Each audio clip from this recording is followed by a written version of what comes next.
Chhavi is going to tell us now what happens when an MBA gives up her corporate career to go become a village sarpanch. Beat that.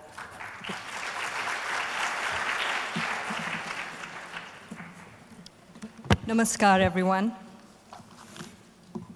I'm not going to talk about the village, but I will share with you a theory that I call the Big Bang Theory.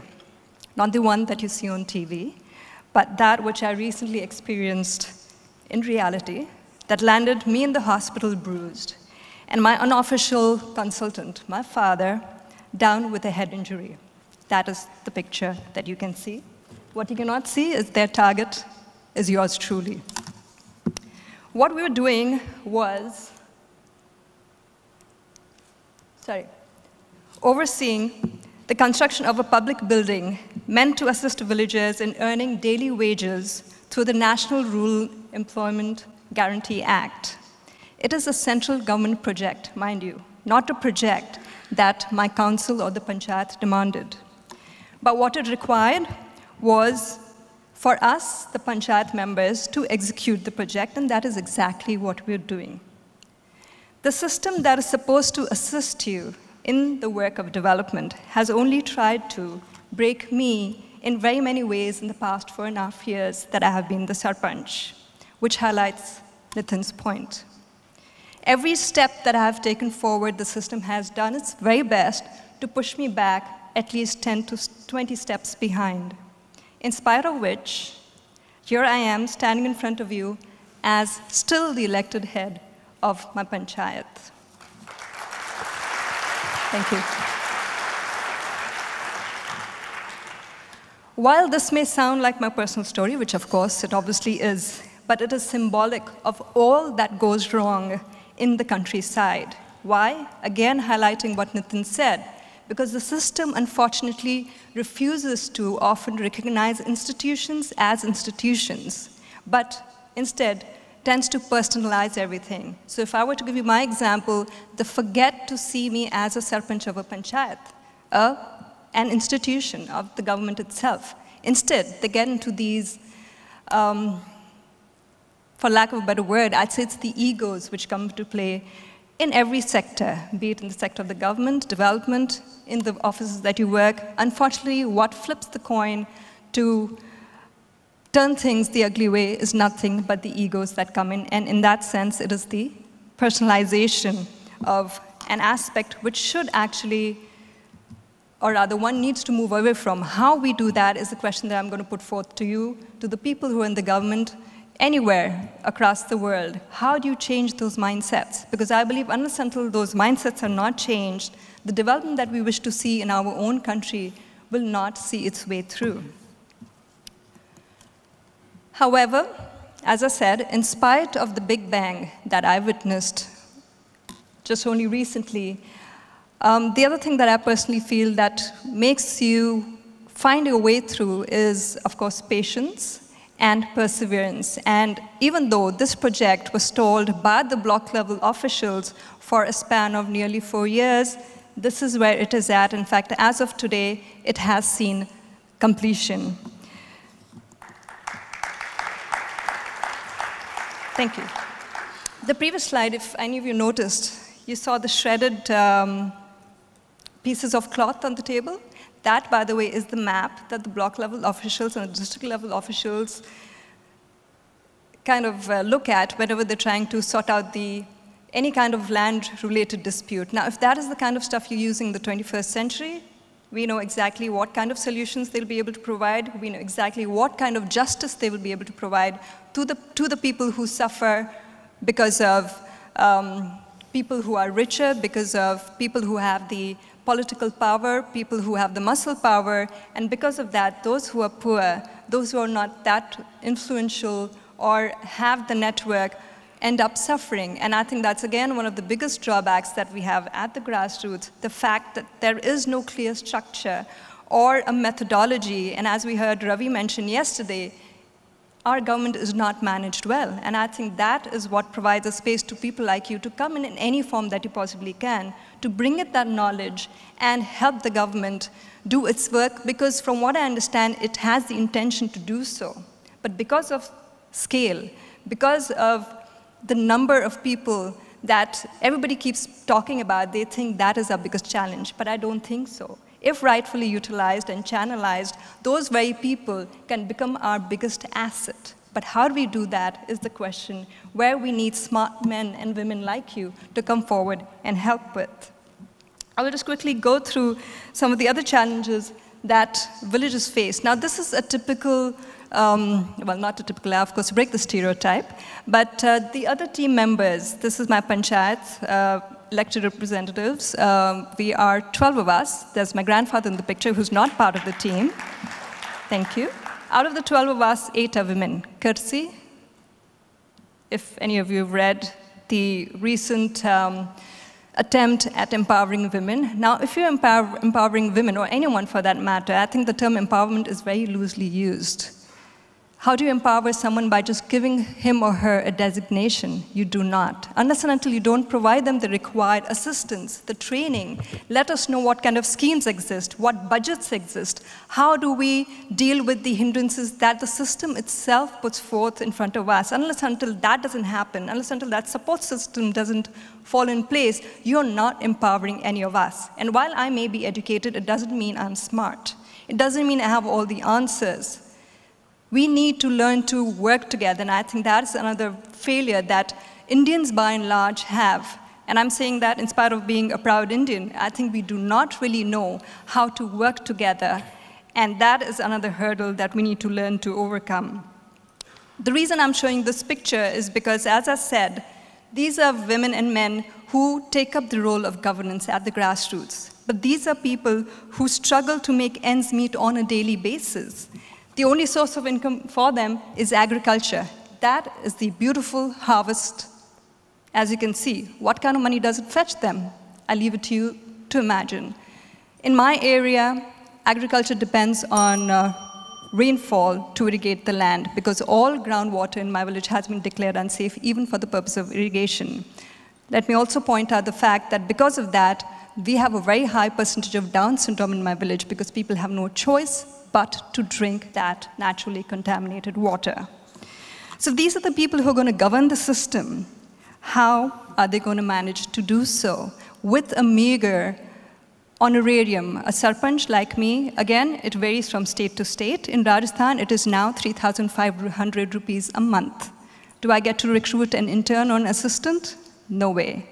For the other punch members in my team, up until the recent elections, it was only 75 rupees for attending one meeting, and in a month you get to attend 2 meetings. As of now, it has been revised to 200 rupees per meeting, which means 400 rupees a month. How do they survive when they still continue to live in joint families?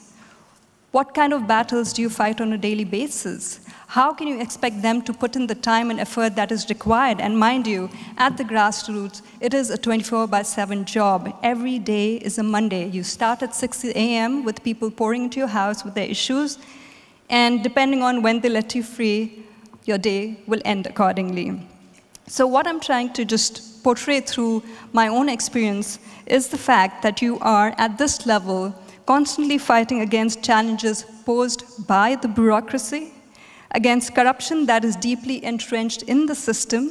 And corruption doesn't just mean siphoning off of money. I'm using it in a very generic way. And if you try and challenge it, that is when it will suddenly wake up to keep its one promise of crushing you as much as it possibly can. And in cases such as mine, because I'm not the only one who's doing what I'm trying to do in my village, there are many others who are doing their own bit in their own way.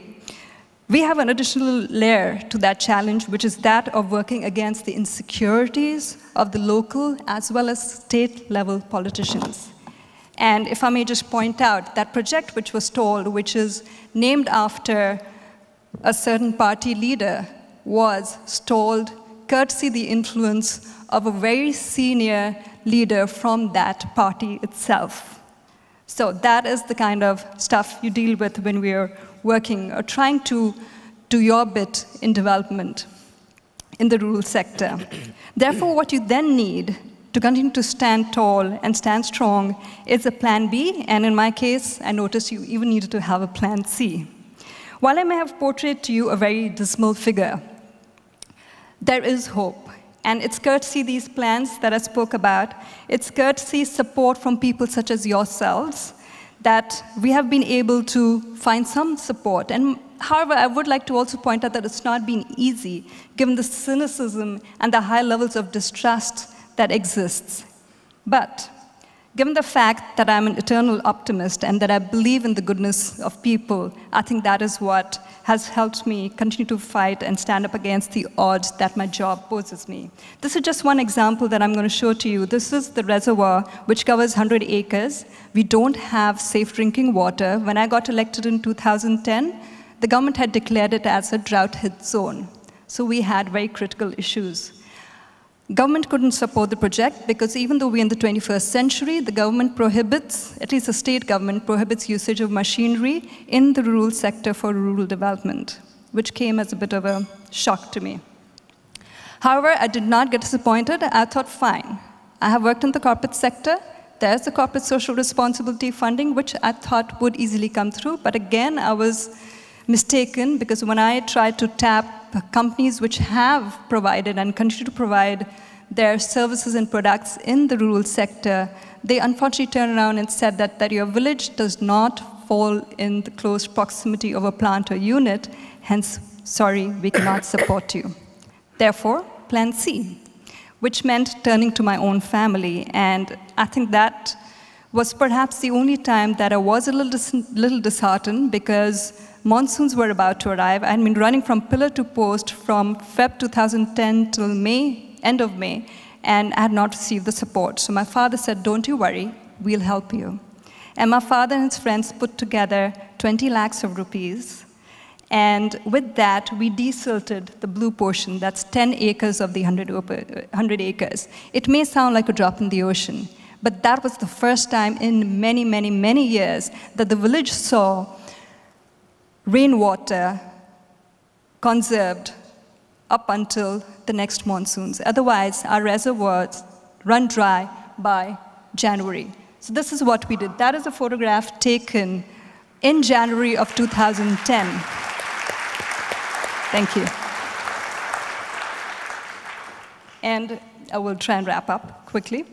And that is what the reservoir looks like now. We also got support from Coke only this year. A gentleman who heard me speak about the same issue over 3 different years said, I cannot promise, but I will try. And just this year, that funding came through. But anyway, I'm not going to go through this. Now, the question that you might want to ask is, in spite of all these challenges, in spite of being attacked, and yes, at certain levels, I'm aware that my life could be at stake, which we heard Ruchira speak about. Anyone who's trying to work in the development sector, trying to do something different, there will be opposition. As we know, there's always resistance to change. But I do believe someone needs to take that step forward. Someone has to try. We need to start somewhere. And what really keeps me going is children like Maya, who I believe have the right to a better future, who have right to that respect and dignity that you all, and even if I had kids, I would want for my own children. So why not them? And I just wish to do whatever I possibly can to ensure that children like her get a better future. They get to go to school, and more importantly, they they just get the opportunity to at least be a child first, which you do not get to see when you interact with children from remote villages. If you look into their eyes, all you see is emptiness. No dream, no aspirations, no knowing what to expect next. So that is my driving force. And I'll just end by saying that I would like for you all to help, not just me.